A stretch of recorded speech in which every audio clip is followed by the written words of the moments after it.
Thanks again for joining the Falling for Learning podcast. We are in our season 4. This is our episode 2 of season 4, and we are joined today by lovely Lauren Mosley. Hello, So hello. she'll be she'll be joining us a lot on our episodes. We are coming to you with information, tools, resources to make sure children are on track for learning and they stay on track for success. So please, if you're not already subscribing, please subscribe, like, and share this with someone who also can be giving their children the competitive advantage. Our episode today is really going to focus on technology because there are some new developments in education, and we really want to make sure that you are aware of these new developments and how what you are doing at home or your own classroom can help support kids in their growth.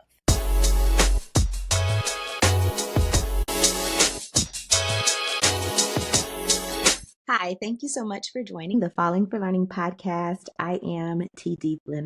We have this podcast to help parents and caregivers with having the resources, strategies, and tools needed to make sure that their children are on track for learning and to stay on track for success. How's it going, Lauren? It's going great. It's going wonderful. I am enjoying this time, being able to catch up with you and seeing all the fun that you're having, all the adventures you've been on, your travels and everything. So, yeah, I'm doing wonderful. That is And so good to hear. So there, just because you've been hinting at it, we are both on vacation right now. We are, really being intentional. I'm being very intentional about pouring into myself. I still have projects going. I'm on my podcast, and we are doing some traveling, celebrations, all of those kind of things. So we recently came back from Guam, and we chose Guam because we just wanted somewhere to relax and enjoy ourselves. We weren't really looking for a touristy spot. And some people are so funny to me. They're like, why'd you go to Guam? Like, what made you go to Guam? That's like, I don't know anyone who has gone yeah, to Guam. I don't either. But That's a different kind of vacation destination. yeah, it's just laid back. It is still one of our territories of the United States. I was a little bit apprehensive about traveling out of the country. I feel like there's so many things going on. There's Mhm. a war going on. There's all kinds of things going on. And I just felt reticent about going out of the country. And I thought Guam would be a nice, relaxing place to go to. And it was. And we went there. I know your husband did some hiking in a kind of, I don't know, survivalist kind of place. But it's I'm laughing because we went to a place called Tarzan Falls in Guam, okay? And we kept going around in circles. We were looking for some kind of visitor center, some big signage. There was none of that. There was a little bitty sign that was probably 8.5 by 11. yeah. And it was like, It welcome said to hike at Tarzan your own risk. Falls. Yes. And then even finding the opening, like there was a place like, you kind of just park, head in parking. And there's probably Mhm. like space for like 5 or 6 spots there. There is no one there. There is a little opening, probably about 3 or 4 feet wide that you go in. It is enough room for you to walk single file. It is not paved or anything. It's there's even like trees and stuff like that are kind of in the way. You have to be, You bring step bring over. your machete to kind of Yes. whack Somebody through. had cut, yes, someone had intentionally cut, trees back or whatever. It was very hot and humid. So I think it was probably 80 degrees, but with humidity, it felt much hotter. And the issue was, my husband had slipped twice, and I went, I don't know, I'm just going to say 500 feet. I don't know. And I stopped and I was just like, I cannot go any Right. further. I'm going to go back. I was like, you can Yeah. give me the car keys. I'm going to go sit in the car. I can't, like, inside of me, I just was like, I cannot go further. Mhm. I didn't know what with Nature creatures trait. around. I am generally a very scary person when it comes to these Oh, type I of get you. things. Mhm. And I just went back and I just waited. I actually called Lauren and I just waited for him to come back. I prayed, like, please send my husband back in one piece. He was Right. laughing at me because as I sat outside, there was two groups of people who came back and drove away. One group got out. There was a guy, maybe he was in his 30s, and he was with parents. And I would say they're in their 70s. Very, like, and they went and did it. And And he you were said they their made tour it. guide. You helped them get I helped them see to the the entry. opening, right? The 3 foot entrance. And they were like, this is it. I was like, this is it. And I said, my husband went, I came back. They just nodded at me and smiled and they went on. And my husband did see them along the path. He even took a picture and was like, haha, these people made it, but you didn't. And I really feel like growth for myself, right? Because I sometimes challenge myself to do things and I really regret it. And I just felt really settled in my soul. Like, nope, I don't want to That's go okay. further. I That's enough. And, Yeah. I have been having, I had an accident in April on the way to one of my book events. Mhm. And I actually, had, my back lock up on me, different things like that. So for me, it was the right decision, right? Right. Who knows? What if my back went, I had a back spasm in the Right. middle of Tarzan Falls? Like, Right. I don't know. So Yeah. I feel so secure in making that decision for myself. Who knows, right? Yeah. I made it back safe. My husband made it back safe. I really felt and he's like, you abandoned me. I was like, you abandoned me. Like, so it's like a little We kind of and we got to have a full-on conversation about all the things going on in our lives and the podcast and education and so it was great. It was yeah, great yeah, for yeah. me. Yeah. And So it's like when I used to go on roller coasters, you get all the way up to the front and then you're like, you know what? I'm turning back around. I don't want I've to get definitely been that person for sure. I can't do roller coaster. I could barely do what is a Ferris wheel. That's Oh, scary right. for me. Right. I mean, I don't care. Judge me if you want. No I'm shame. I'm No going to shame in be turning around. secure on the Mhm. ground.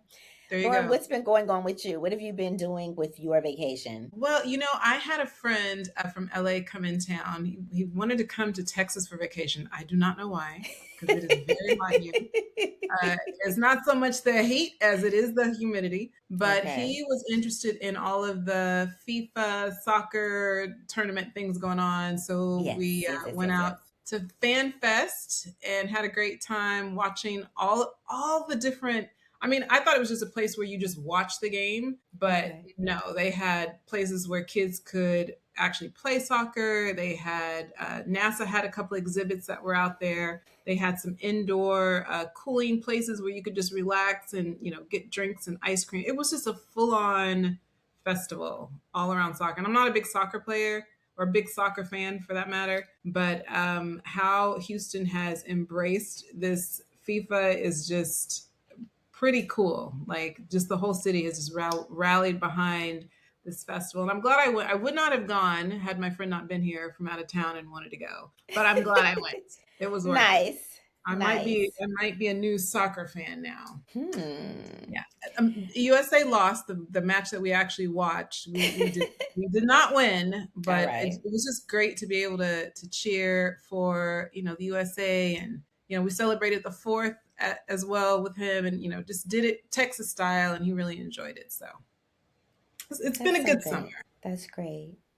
Um, I, what I want to talk about really briefly, because I did an episode probably about a year and a half ago or something about my hair and how I didn't want to add any extra hair. Right. Mhm. And I haven't done that. And I just got like these mini twists right now.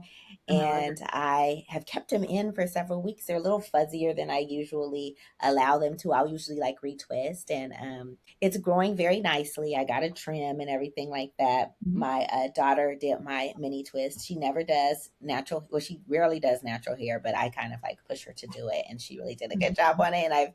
And I'm Good. anyway. That's what I got going right now. I just wanted to give like a quick update. It's growing, and it's Yeah, yeah. I love the natural. I just took my twist out this morning. Right, I've been out in the rain and I've had my twist in and enjoying just not having to do my hair for a few days, and Yes. you take it down, you got a whole new style.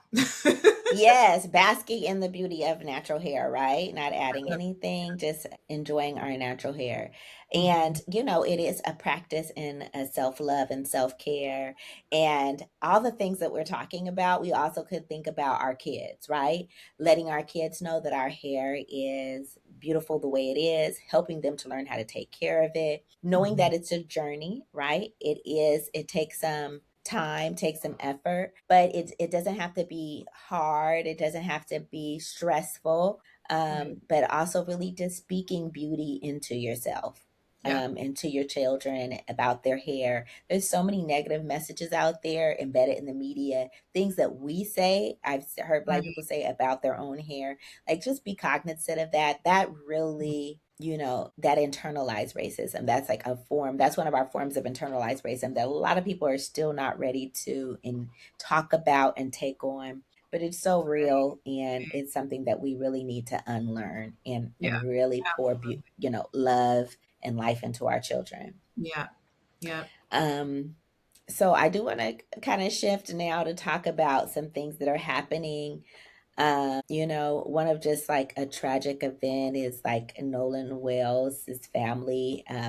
He, Mhm. if you don't know, 18-year-old, on the cusp of manhood, he's a college student. He was a college student. He went out with his friends in Mississippi to a barrier island, Horn Island, and he went out with them on a boat to that island. Four of them went out, at my understanding, and only three of them came back, right? So Nolan did not come back with them. A lot of people are talking about his race, right? There's, three Caucasian males and one black male, Nolan Wells, and Nolan Wells didn't come back. Yeah. And I don't want to get into speculation. I just know that our hearts go out to the family, and Mhm. it's just a kind of unspeakable tragedy. And Right. Yeah. yeah, Yeah, and to your point,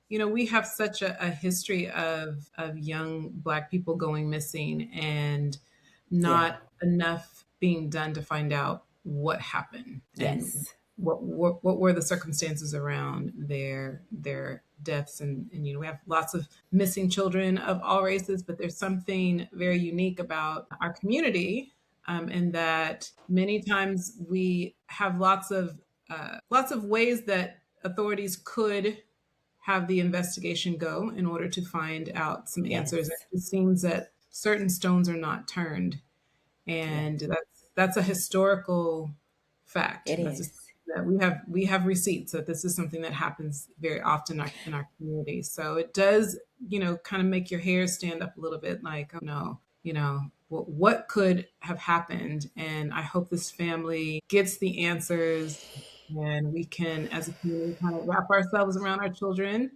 and be very mindful of how we present them to the world, and how we allow them to go out into the world, and how they are going to be perceived, and at times they're going to have to take some extra precautions that maybe Yes. communities don't Yes. have to.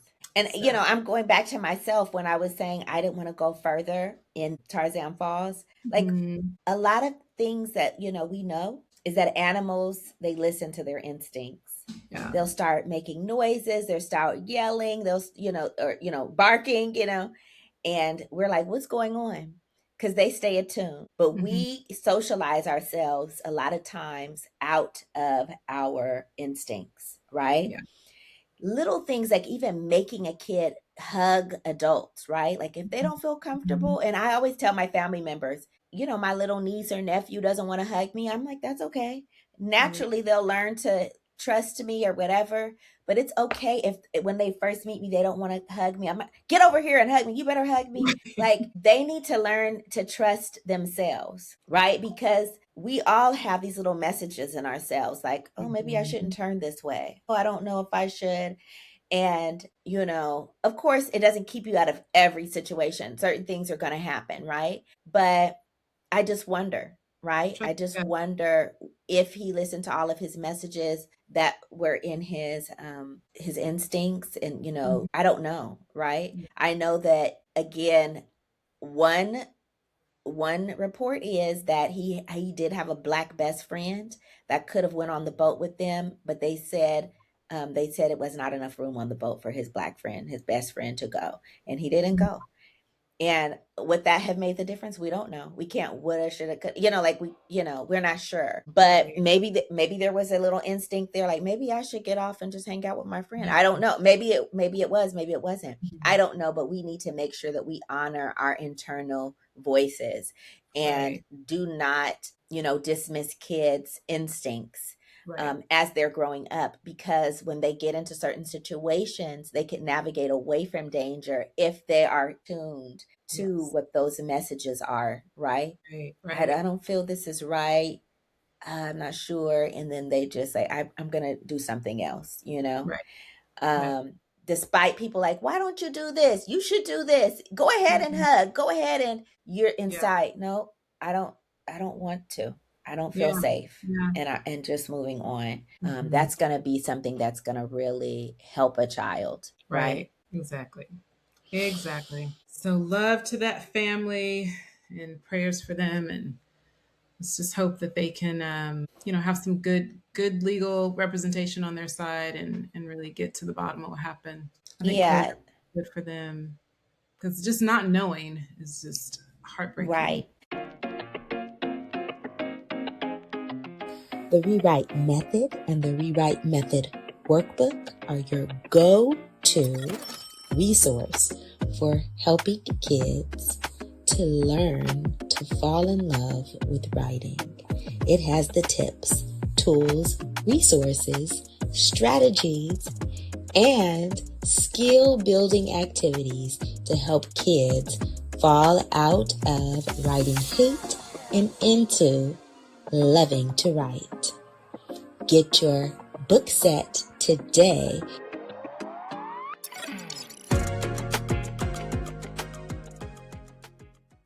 There's some media bias, right? In Right. it, they're hearing from the friends that were with him that Hmm. returned without him. And now what those friends are saying have become authority saying that that's what it is, right? There's a reporter, a former uh, Good Morning America weekend person, Janae Norman, who is pointing out these media biases, right? Those friends that were on the boat wiped their social media, and they actually had Nolan's phone. They also had his car keys, but they did not. The reason why the family found the phone is because of an app called Life 360. Mm. And so that's an app where everybody in the family could track where everyone Okay. is. And so they Very didn't know where he was. They did not call and say, "Hey, Nolan didn't return without us. I mean, he didn't return with us, but we have his phone." The family tracked down the phone and they right. said, "We know that the phone is there. Can you give it to us?" And it took a little time for them to give it back to them. The same with the car keys. It took them some time to get back those car keys back. They even called the police. They waited. They finally got those things. Hmm. So Mm. again, I can't speculate. These are just facts that have happened.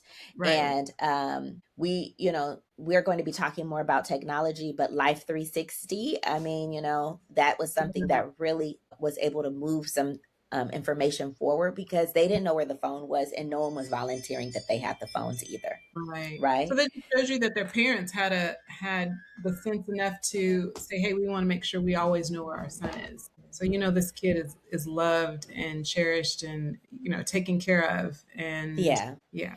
Whew. Hmm. It's a lot, right? That's Yeah. a lot. So That's it's a lot. it's so important that we are taking that into consideration. Just these are the facts Mhm. of the case. And technology is a two-edged sword, right? Like sometimes it's going to help us and sometimes it's going to be a distraction for us. Sometimes it's Yeah. going to be problematic, but in this case the Life 360 was something that was very helpful for them in this Yeah. case. And Yeah. as we're thinking more about technology, there is new laws as far as kindergarten through second grade. New policy. I don't know it's a law. It's a new policy. We know that in the Los Angeles Unified School District, if you're in grades K through kindergarten, TK, transitional kindergarten, first grade, you're not supposed to have any screens, right? That's Right. banned. So this new So it's no 2026, screen time at all. That's what it's like, zero screen time. Is that what it is? that is what I'm seeing. I pulled up some reports. Yeah. It says preschool through first grade, no screen time. No screen. Wow. Right. Okay. Yeah. So the board voted unanimously for this, right? Unanimously, Wow. no screen time. The Do other you thing, know? Do you just to do you know if there was some specific research that said that this was, hey, we have to for this K through 2, we need to limit the screen time, or totally take it out? Was there something that you saw that was research based or anything like that? yeah, well, there's a parents organization that really was rallying against the screen time. And yeah, so there was a parent organization. They are backed by research. It is well documented as well. Like some of these CEOs that are over these tech companies don't have their kids Their kids are online, not don't on have them on screen. technology. Exactly. Exactly. So they, so, mm, yeah, so it, you know, the reason I ask is because they're so, like, our school district, it seems like every year they ramp it up.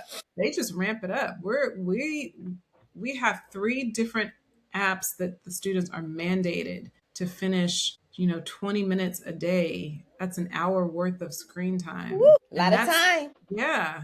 And it gets, that's an increase from when this accountability started, where I am held accountable if these kids don't get this amount of screen time. So they Um, email you or whatever. They're like, Oh Miss yeah, Mosley, Ms. get Mosley, that done. yes, you have Yeah. kids So who are not finished in minutes. Yep. we've talked about this before, right? When we're talking about the iReady, and so it's not just iReady, right? We're hearing, Right. from she doesn't, Lauren, Miss Mosley doesn't have the iReady, but there's still this mandate.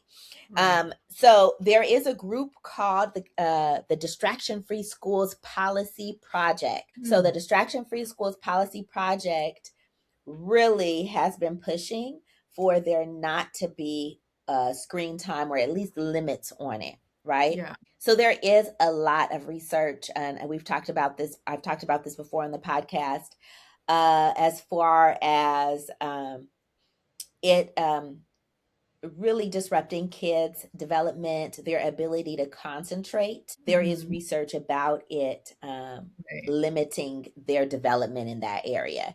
Right. And really, um, I think it was 2011 when my school was, one of the pilots doing a one-to-one iPad program.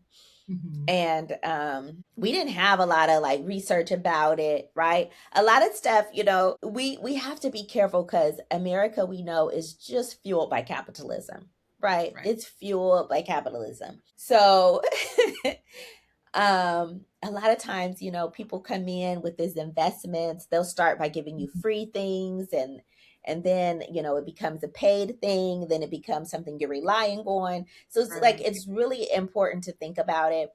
So we were one of a pilot schools that did one-to-one. I really invested myself in doing a lot of research and teacher research, and Mhm. uh, really studying how to integrate it in productive ways for students. But of course, I didn't have any research on how it dealt, biologically, like it interrupted their ability to concentrate. Even Right. as college professors are saying that kids are not able to read in, once they're in college, Right. we call them adults, but they are not able to do like a 20-page article. Like everybody in the class is like, that was too long. Like I Right. couldn't get through it. And they attribute this to technology. Like we are used to, Little snippet. zooming, Yeah. like it, and it takes, like they said, like, I don't know, like 10 seconds before someone like Hmm. scrolls away from you, unless you're Right. like really like, Engage. whatever that is, whatever that thing that you say or that thing that you do, Hmm. they're swiping away from it. So again, Yeah. when it's time to read something that's longer than two paragraphs or Right. 20, we're getting 20, 25 pages. It's like none of us did that. Was too Hmm. much. Hmm. That was Yeah. very long. And it's I, like, I even saw some research about how when when little kids are on the keyboard and say they're spelling a word like cat, every letter is the same stroke. It's tap C, tap A, tap Yes. C. And that's not creating that muscle memory of having to form letters and having to Yes. spell things because it is embedded in on a physical level. Like, you know, the Yes. strokes to spell the letter and it's Yeah. embedded in you. Right. And so you're seeing kids who literally, because they're just tapping, and when it comes to writing things, they just have such a hard time, even with holding a pencil, tracking on paper, anything that requires them to follow like a stream of text is really challenging for them. And I just see that in the classroom just from having taught first grade for the past 4 years. Just the increasing amount of difficulty kids are coming into the classroom with, because but you know what, they can log on, they can, you know, they can do all this on the screen, but they're just having a really challenging time with retention, with Mm, motivation. yeah. A lot of those executive functioning skills are missing. The social aspect of working with a peer, buddy reading, turn and talking, like all of those things take so long for them because they have so much time interfacing with a screen, and they don't have enough time building those social connections and learning from other students and being able to compare and contrast each other's work. They're just staring at a screen. And so I am seeing, I have the data here. Come and ask me. What is screen time, this increasing amount of screen time, doing to kids' ability to really be successful in class? Yeah, so there's another organization called Schools Behind Screens, and they say, they were one of the people behind, one of the organizations behind getting the screen limitations, right? Banned in K first, second, but limited in all the other grades too. So those limits are early ed in K through 1, 0. Okay, so let me fix that. I said K through 2, not K under second grade. Okay, so early ed in K through 1, 0 screen time. Grades 2 through 3, 1 hour and 40 minutes is their weekly limit. Uh, Grades 4 through 5, 2 hours and 30 minutes. Grade 6 through 8, 6 hours a week. 9 through 12, 10 hours a week. So they're also no longer be giving a computer or some type of device to take home, because part of this really exploded during COVID. And of course, out of an emergency, out of, trying to keep people safe, everyone was giving a device so they could have something to work on, and that, they could do the homeschooling kind of thing, the at home learning. So what does So that mean for standardized testing? Because we've had tests that start at 8 and don't end till 3 o'clock. that is a great question. I don't know. These articles don't answer that. I'm reading from the Los Angeles Times website, and then so yeah, I don't have answers for that, because if you don't know out there, all of our tests now are computer based. Right. So I don't know. Great question. There are very few tests that we do just like one-to-one, things Right. like I don't think DIBBLES, we which have is any. dynamic indicators of basic early literacy skills. That's what DIBBLES means. Mhm. Everyone thinks it's a word. It's not a word, it's an Right. acronym. And so that's where, as a teacher, I'll just have you read and I'm marking. And I can do Mhm. that paper and pencil still. And of course, I'm listening to the student. So different. The other thing that I want to say is the policy is blocking YouTube and social media sites during the school day. Now, I don't Oh. know if they're blocking it for teachers, because as a teacher, I can use YouTube as an instructional Mhm. tool, and even like brain breaks and stuff like that, I would use YouTube. So I don't know. We'll see. Right. What I see now is that they have consulted parents. They've consulted parents, and then they've gone to the board. As a teacher, I actually haven't had that much input where people are saying how much screen time should there be. And that is Right. the issue with a lot of education policies. They often They skip never can. right over the teacher. They skip right over the teacher, and they're First one like, on we're zero. getting rid of YouTube. And I'm like, well, are you getting rid of YouTube for teachers? Because we actually can use it in very sound instructional ways. Right. Right. And so I hope you're not, blocking. And a lot of times things are blocked for kids, they're blocked for us as well. There are ways around it. I don't know. But again, I have not been consulted, and I don't know if they have, if they have a team that they're consulting. Obviously, they're not going to talk to every single teacher, but they could give us a survey or something. And we haven't done that. And so I don't know. There's a lot of unanswered questions. Yeah. Yeah, and you're going to have these newer teachers where their whole teacher training been on using technology and devices. Like, I could teach perfectly well without YouTube. I can too. I can too. So, but I think for newer teachers, that's going to be a real struggle because they completely rely on slides. Yeah, it is. Yeah. That is so true. And not downing it. There are some benefits to it, but of course, I've adopted some slides from some of my newer teachers. Like, oh, let me borrow that. Yes, it makes teaching a little easier if you can just click and everything is up there for you. However, that's feeding into this whole students needing the bells and whistles and not the ability to like just focus on a print on a paper, so because they're so overstimulated, right? It's a great question. I remember someone coming in and saying, looking at a teacher who had several slides that went along with this lesson. It was so cute. She had GIFs and she had, the little moving animation, and the evaluator was like, that's you can't even see what it is that the kids are supposed to be learning because there's so much, so much extra, so much. I know. A lot of people make that synonymous to good teaching, just depending on who you're talking to. And and I know people have said to me, your slides aren't really that good. Right. And I'm like, boring. I don't care if my slides are good or not. What I'm presenting is important. And a lot of people think the lecture, right? Because remember, lecture used to be, today we're going to do this. And I'm up here talking just like this for the next 30 minutes. Right. Of course, it's changed now. So it's still a lecture, but now I'm showing you slide and we're clicking. And we're clicking and there's a slide. You're sitting, you're watching me, and I'm clicking and I'm clicking. And it might be a beautiful slide, but how much am I talking? How much am I interacting with the content? How much am I getting around moving?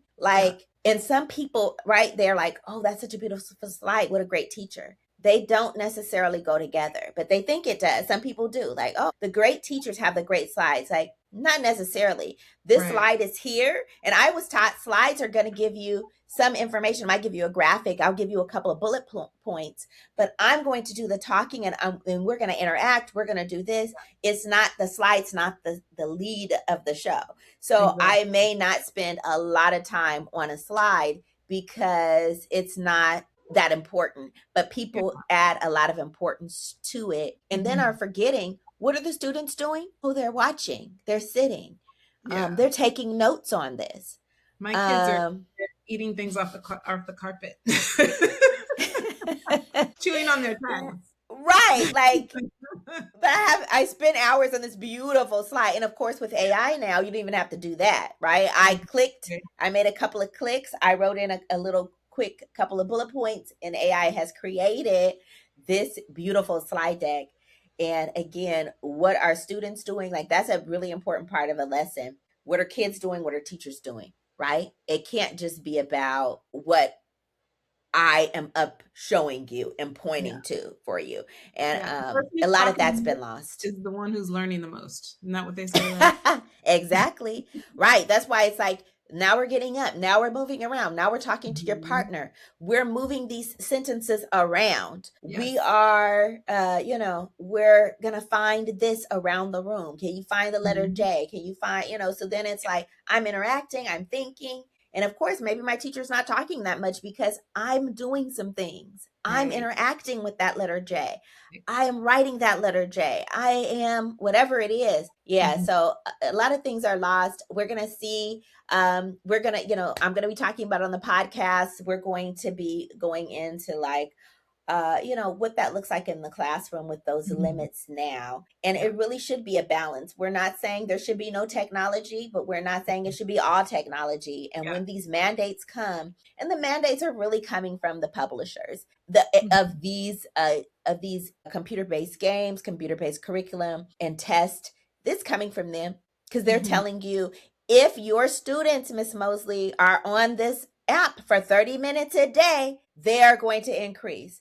Now, of course, kids weren't increasing before this app came along, right? Right. Exactly. Yeah, right. I So, find like kids that the the app does teachers. not work for. You know, I have kids that have, you know, they have speech issues, and some of these apps where they have to read to the AI, and the AI analyzes their reading. It doesn't work for them. Right. That's another thing when I do They the lost the dibbles. two, I and get the to two is say this was. missing. And so, you know, when they're speaking, they're speaking with because they have a missing two. Yes, It's but they're not getting working. marked off, right, by the Yeah. AI. Like, And we know I said it.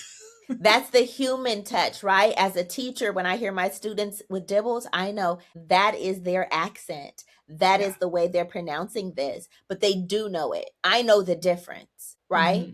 Mhm. But obviously the AI doesn't know. And they're like, oh, wrong, wrong, wrong, wrong. And Mhm. we are like, They're oh, so this kid is not frustrated. improving. Yeah. And they're so unmotivated when that happens too. I actually had a kid one day who was a very fluent reader, but because his headphones weren't working, the microphone connected to the headphones, he's reading like a robot just so Amira can hear him. And I go to him, I'm like, why are you reading like that? I was like, well, she can't understand me when I read too fast. Isn't this so important? Like that human touch, you can eliminate it. You Yeah. know what? Like this conversation could go on for hours. I mean, Mhm. so we're gonna end it here because we want to enjoy more of our summer, right? And hopefully you're out there enjoying more of your summer and do something today to give your child the competitive advantage. Have a great day. Thanks again for supporting the Falling for Learning podcast. New episodes go live every Saturday at 5 p.m. You can watch us on youtube.com at Falling for Learning or listen on all major podcast platforms such as Apple, Google, Audible, Spotify, and much more. For more resources, visit fallinginlovewithlearning.com. We really appreciate you. Have a wonderful week.